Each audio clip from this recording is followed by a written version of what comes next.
hvorledes ser Louis Vuittons konkurrencemæssige situation ud, som vi så vil uddybe nogle modeller i løbet af fremlæggelsen. Yes. Vi har lavet en peer-to-analyse, først starter vi med de politiske forhold, og mange luksusmærker har problemer med kopivarer, og derfor har EU lavet en traktat, der hedder ATCA, som er Anti-Counterfeiting Trade Agreement. Og det er en handelsaftale, der skal bekæmpe kopivarer, som vil have en fordel for LV's produkter, da de kan miste værdi og profit. Så har vi den økonomiske forhold. Vi har taget udgangspunkt i 3 lande, Tyskland, Frankrig og Danmark. Og vi starter med Frankrig, og Frankrig havde deflation i starten af året. Det betyder, at priserne falder, og folk venter med at købe, men det har ikke som sådan nogen betydning for LV, da de henvender sig til en målgruppe med høj indkomst. De har 66 millioner indbyggere og en gennemsnitsløn på 2.900 euro. Og Tyskland, de har en noget bedre økonomi end Frankrig. De har 80 millioner indbyggere. De havde igen inflation i år, men som sagt havde det ikke noget betydning for LV. Danmark, de har 5,5 millioner indbyggere, det vil sige det mindste land af dem, vi har taget udgangspunkt. De har en gennemsnitsløn på 39.000 danske kroner om måneden. De har inflation på 0,4% i oktober 2015, det vil sige, at der er stabile priser i Danmark, som det ser ud nu. I forhold til de sociokulturelle forhold, tager vi udgangspunkt i demografi, kulturelle værdier, livsstil osv. Primært kan man sige, at Louis Vuitton har deres marked i Europa og USA, og man kan sige, at kineserne, de har selvfølgelig også et marked i Kina, men kineserne de er villige til at tage til Europa og USA for at få fat i de her varer, og da de er bange for kopivarer i Asien.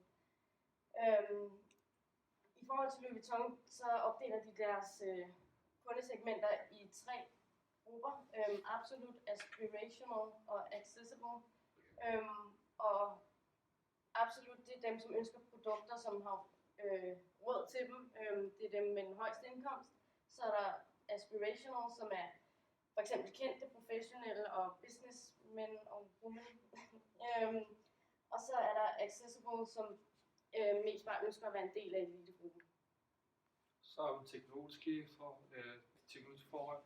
Det har en stor betydning i nutiden, fordi når man skal markedsføre deres produkter, så er sociale medier helt klart en vigtig del, fordi der er mange, der i nutiden benytter sig af sociale medier, når man skal anmelde produkter eller købe det, eller kigge på, hvad de nye ting er i mode eller markedet.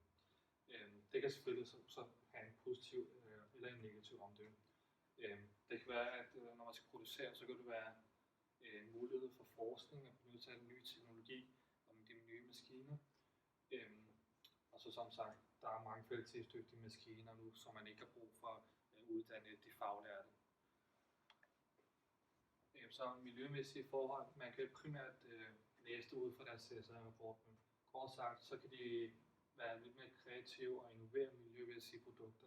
Der kan være kvalitetsdygtige produkter og services, bevare brandets image og gå efter, hvad er det bedste ved at benytte sig lidt mere af de miljømæssige maskiner eller produkter.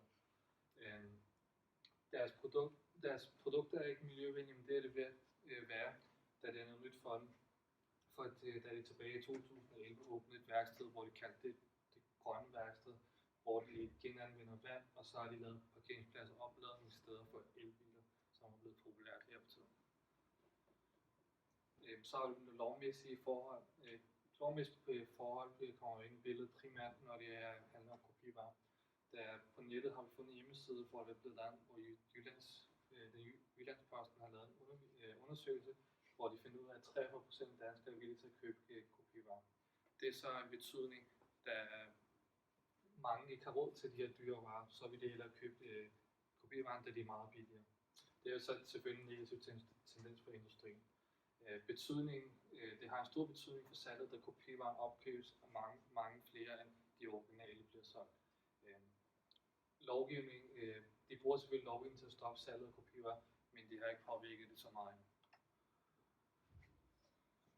I forhold til nye konkurrenter kan det siges, at markedet er svært at komme ind på, i og med at det kræver, at man har et produkt, der lever op til at være under det her marked.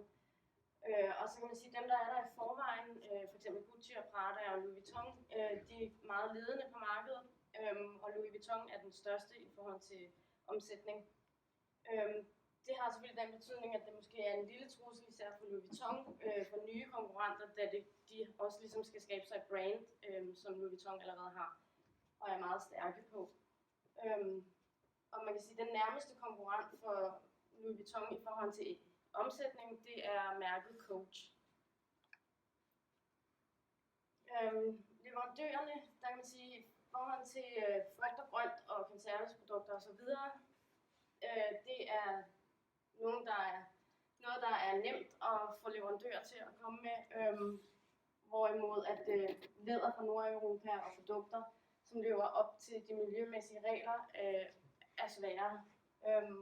Og det gør selvfølgelig også, at Louis Vuitton hører under dem, der har specielle leverandører, og det er derfor svært for dem at udskifte deres leverandører.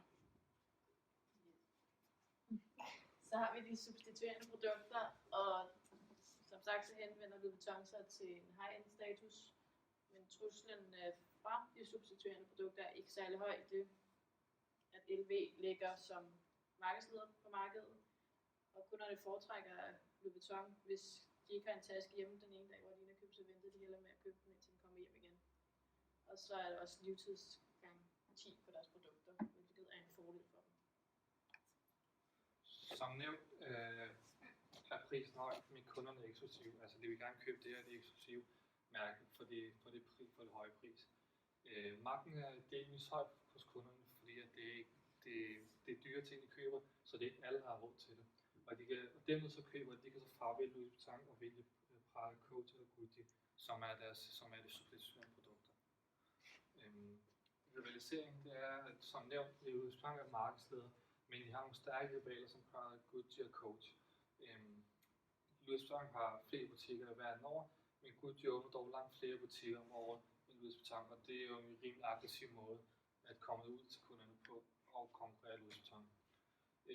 Louis Vuitton har oligopol, men det er en marked med få store udbydere som Louis Vuitton, Prada og Gucci. Udgangspunkt i vores Fortify Forces, og hvis vi starter med de substituerende produkter, så var den lav, og derfor ligger den længst mod. Igen har vi nye indtrænger. Den er igen lav, så den ligger også helt ude. Så har vi leverandør suppliers, den er høj, og det er kunder også, så den ligger også herinde, og så er det rivalerne, de er en markedsleder, så de ligger også helt på den lave, og så ser den sådan ud. Vi har lavet skydeskivemodellen, og der har vi taget udgangspunkt først i samme produkt, mærke til samme målgruppe, som er Bottega Veneta, Prada, Hermès, Chanel, Coach osv., da de nævnes som Louis Vuittons største konkurrenter i casen.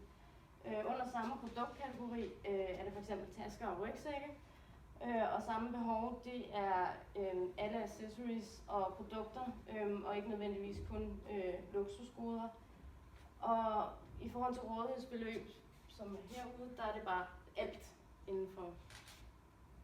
Så vi kigger på SWOT-modellen med muligheder og trusler, og hvis der er muligheder, det skal mindske omkostningerne ved outsourcing, videreudvikle teknologien, nye markeder som make-up. Der skal chip indsyd i deres tasker, f.eks. hvis de bliver stjålet, så kan man spore dem ligesom man kan med en iPhone osv. Og så skal der være udsolgt på ældre produkter, så man ikke bare smider dem ud eller distribuerer dem. Så er der truslerne. Kunderne de bliver mere prisbevidste. Hvis der kommer finanskriser, og det går ud over kundernes indkomst.